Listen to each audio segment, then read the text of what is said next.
C'tan time. Do-do-do-do-do-do-do. C'tan time. Don't you just love Necron C'tan? Well, today we're going to have a look at my new Necron themed army list 2019. It's coming right up. Necrons! Nick speaking, and welcome to this video. And if you're new to the channel and you want to keep up to date with the Wonders of Warhammer 40k, then please subscribe and hit the bell button so you don't miss an upload. And remember, I upload on a Monday, Thursday and Saturday every week. Okay, so today we're going to talk about the much loved Necron C'tan, now known of course as the C'tan Shard. Let's forget that bit. These are Star Guards. Now, it's always been fun playing these units on the table, the Nightbringer and the Deceiver, the old classic Star Guards. However, Games Workshop changed things up when they rewrote the fluff and these C'tans became C'tan Shards. And with the new codex we had options to make more than the two standard C'tans. And it was at this time that I started to do a themed army list.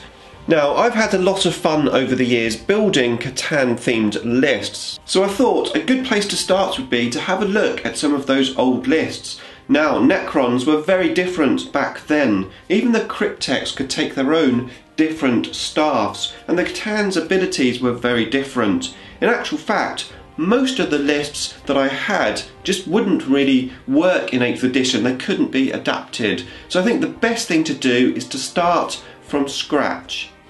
Now, I did a poll in my Facebook group, that's the Idic Beer Wargamers Unification group.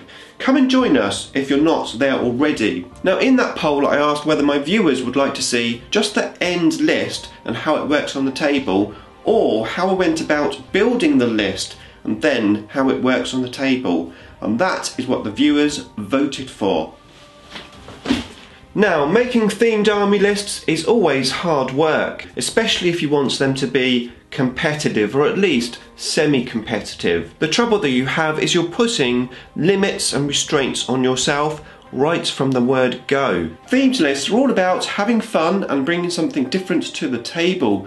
Maybe you're playing a themed list because of the backstory or because you're playing your favourite models. But building a themed list can be quite difficult, so let's go table down and have a look how I built my C'tan themed list.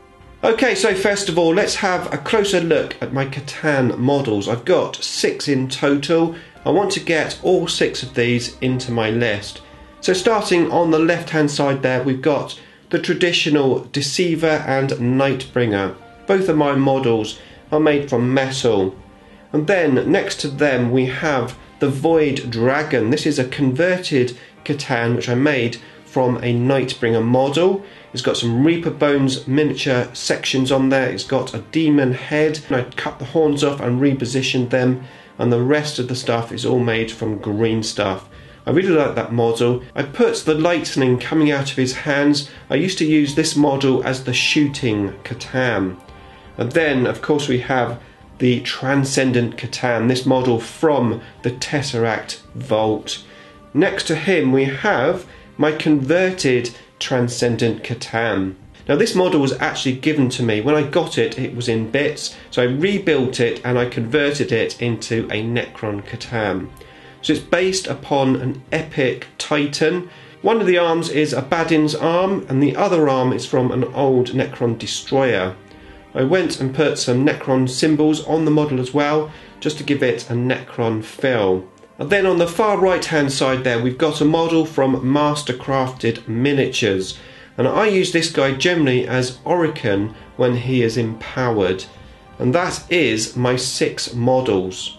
So the first question I asked myself was, am I going to use the Transcendent C'tan inside a Tesseract Vault? The Vault effectively is a C'tan model and it brings some extra advantages to the army, so I think it's almost a must that I actually put him in the Vault. So with that decision made, next up I had to work out what I was going to do with the Void Dragon model. In the previous editions of the Codex, the C'tan Shard weren't actually named C'tans. You just took a shard and then you took some war gear to represent it.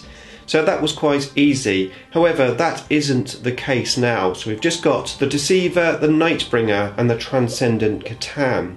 So I had a look in chapter approved at the customization of characters, thinking maybe that could be an option.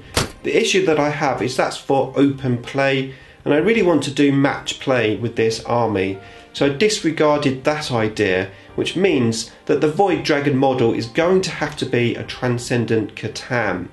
So with that said and done, I thought, well, how about I make all three of those models there on the right hand side 3 Transcendent C'tan. It is the only model which you can duplicate more than once, along with obviously the Vault, but I do only have 1 Vault. So that's where I started when building a list.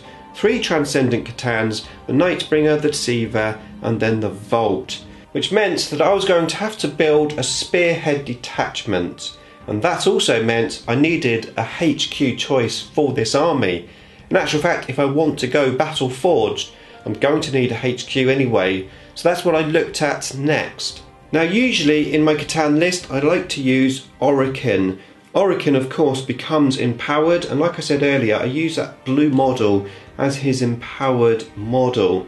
However, if I use all of the C'tans in the actual army itself, I won't actually have an empowered model. So I thought of the options of maybe taking a Cryptek, possibly with the Veil of Darkness, we'll talk more about that in a minute, or possibly just one of the other characters. So I left the HQ choice open for now, and then I moved on to thinking about how I'm actually going to make the list work on the table. Now of course the main issue here is that these are all characters. That means if they're the closest model they can be targeted, so somehow we've got to stop that from happening. My initial thoughts were to use Scarab Swarms. Scarabs are pretty fast across the table, they're pretty cheap to buy, and they offer the protection that we're after. However, I think that Wraiths could be a very good complementary unit with the C'tans, offering the 3+ invulnerable save, again fast movement, plus they're pretty decent in close combat. So all of a sudden I was thinking Wraiths and Scarab Swarms. Now they're all in fast attack choices, and I've got quite a lot of protection that I need to do. So once I came up with that idea, I realised that the Spearhead detachment only giving me 2 fast attack slots wasn't going to be good enough.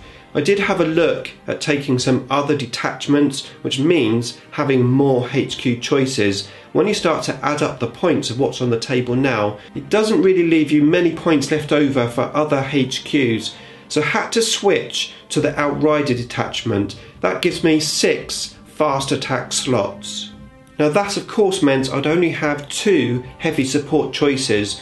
So now I've got 2 Transcendent C'tans, and it gives me the opportunity to use the other model as Oricon empowered, which means Oricon is definitely in my list. It's the only way I can get all of these C'tans in the army and give me a lot of fast attack choices. Now I had a good play with the fast attack choices with the points that were left over. Ideally I would love to have 2 big units of Wraiths. However, I think I need Scarab Swarms on the table as well. At this stage I'm starting to plan exactly how I'm going to make the army work on the table. The Deceiver of course can move up to D3 units and himself. However, you can only guarantee to move 1 unit. So that is what I was going to plan to do. So I was thinking, how about I move the Deceiver and a unit of Scarab Swarms so that I can bubble wrap the Deceiver once he makes his attack. Now the other guys are going to have to start to move up by themselves. The Transcendent C'tans are pretty fast, and potentially with one of the powers that are available you could make them advance 12 inches, so they could get across the table pretty fast. However, we've got to be careful of charging forward too much, not giving us our bubble wrap protection. At one stage I did think about not taking Oricon, using a Cryptek and maybe giving him the Veil of Darkness, trying to get a unit of warriors in there so I can teleport those across the table for that bubble wrap protection. However, the way they teleport, they have to end up in a bit of a blob. I couldn't put them in a line to protect the C'tans, so I felt that was limiting, plus it meant that my Oricon empowered model wouldn't be in the list. So again, it's the limitations that I'm setting upon myself which is dictating the army and how I'm building it. So let's have a look at the fast attack choices that I finally ended up with within the points limit that I have. Okay, so with a lot of playing, this is what I came up with. So we've got 1 unit of 3 Scarab Swarms, 2 units of 7 Scarab Swarms, and 2 units of 3 Wraiths. Now yes, I could have gone more smaller units of Scarabs, however I think smaller units are just way too easy to take down. So I think a bigger unit is what was needed. I'd love to have bigger units of Wraiths, but this was the best I could do. Now of course Oricon is from the Sotek dynasty, so I'm going to give him the Hyperlogical Strategist Warlord trait, hopefully allowing me to get 1 or 2 CPs back if I roll well. And the army comes in at 1999 points. Right, that is the army, but how are we going to use it on the table? Let's have a closer look. Okay, so this is how I plan to deploy the army. Now I'm using the mirror deployment tactics. I've got a video on that, I'll link you up to that in the description below. Effectively, I'm matched on both sides of the table, however, one of my sides is weaker than the other, although it may not necessarily seem like it. We'll talk more about that in a minute. So just a note, at the back on the left hand side there, I've placed the 3 Scarab Swarms. Those guys are going to try to hide out of line of sight, and of course they're going to be taking my objective at the backfield. Not an ideal unit, however, I think it's the best that I can come up with. Now I did consider putting Oricon with the Scarabs at the back, but I don't think that's the best use of him, especially as he becomes empowered. He needs to be up front, helping the rest of the army. Now on the far right hand side there, again at the back we've got the Deceiver. The Deceiver, of course, is my linchpin of the army. He's going to move at least 1 unit in the game. I'm only banking on 1 unit, so that is what I've based the tactics around. So at the start of the game I'm going to move the Deceiver and a unit of Scarabs, and this is where I said I'm slightly weaker on one side. So when I deploy, I'm going to watch my opponent and try to work out which side is their weakest side, so I can match that with this move. Now obviously I'm on a small table here, so bear with me, but imagine the Deceiver and the Scarabs have moved up towards my enemy.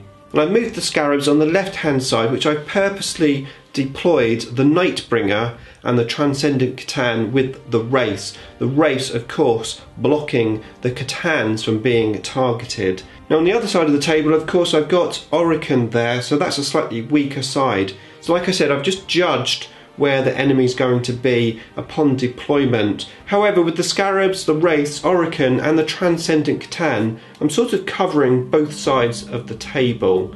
Now, depending on what the Deceiver rolls for how many units it can move, this is where the army plan changes. Now, if the Deceiver moves 2 units, I'm going to do exactly the same as this, but I'm also going to move the Vault. The Vault will come forward. Now if he moves 3, I will move another C'tan and a unit of Wraiths or the other unit of Scarabs. Something like that. And now we've got to the Deceiver, the Nightbringer, bubble wrapped, moving forward. Then of course when it's my turn I can move all of the other units forward, and pretty much everything's going to be protected from smite spam or from charges and of course being shot. Now target priority is going to be interesting for my opponent. I've got the Vault. That's a big model there, and of course the Vault does a reasonable amount of damage. We're going to talk about Powers of C'tan in a second.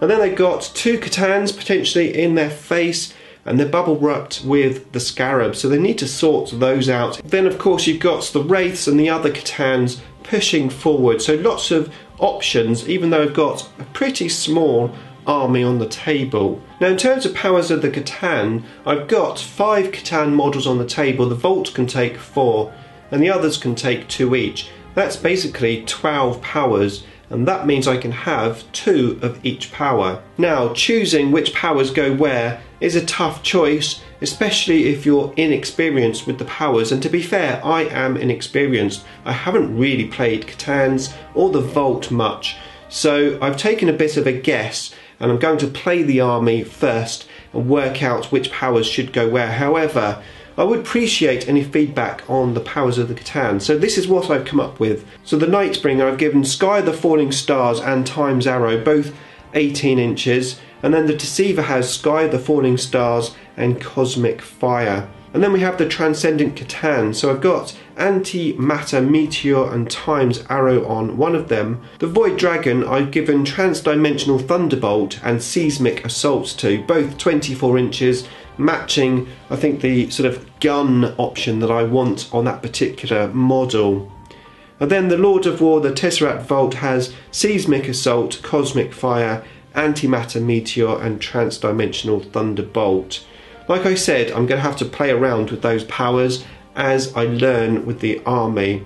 Of course, 4 CPs doesn't give me that many options. I'm probably going to use the stratagem where I can get an extra power per turn on the C'tan. Now, like I said, it is a themed list, it's not a competitive list. I think I've made the most of what I've got, and I think I've given myself half a chance on the table. Okay, so there is my list. Let me know what you think in the comments box below. And don't forget to stay tuned to see a battle report of me playing this army on the table. And if you're not subscribed yet, start now. Hit the Edict beer icon. And if you want to see more Necron tactical videos, then check out that playlist just there. Beam me up.